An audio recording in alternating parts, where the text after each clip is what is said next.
गुजरातच्या जामनगरमध्ये खासगी प्राणी संग्रहालयात वनतारा बनवलेला आहे। अशाच स्वरूपाचं संग्रहालय महाराष्ट्रात व्हावं या संदर्भात वनमंत्री गणेश नाईक यांच्याशी बातचीत केली आहे। आमचे प्रतिनिधी मनोज दयाळकर यांनी पाहुयात।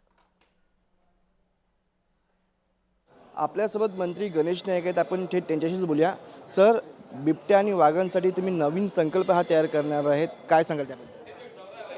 गुजरातमध्ये जामनगरला रिलायन्सचे संचालक अनंत अंबानी यांनी आंतरराष्ट्रीय दर्जाचं खाजगी प्राणी संग्रहालय उभारलेले वनतारा तशाच स्वरूपाचं महाराष्ट्रामध्ये, कारण महाराष्ट्रामध्ये वाघांची आणि बिबट्याची संख्या एवढ्या मोठ्या प्रमाणात झाली, जर का MMRD एरियामध्ये अशी एखादी जागा मिळाली, निश्चितपणे काही उद्योजकांना मी कन्व्हिन्स करू शकतो। फक्त महाराष्ट्राच्या या भूमिकेला केंद्रीय वन विभागाची परवानगी मिळणं गरजेचं आहे। ती परवानगी मिळत असेल तसा प्रयोग करू आपण। तर या संदर्भात तुम्ही मुख्यमंत्री यांच्याशी काही चर्चा केली आहे का?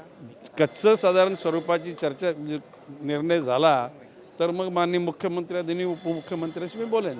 महाराष्ट्रामध्ये कुठे हा MMRD एरियामध्ये अशी जागा व्हावी अशी माझी इच्छा आहे। MMRDA मध्ये हा वन प्रकल्प व्हावा अशी माझी इच्छा आहे, असं गणेश नाईक यांनी म्हटलेलं आहे। व्हिडिओ जर्नलिस्ट राजेशसह मनोज दयाळकर, जय महाराष्ट्र न्यूज, मुंबई।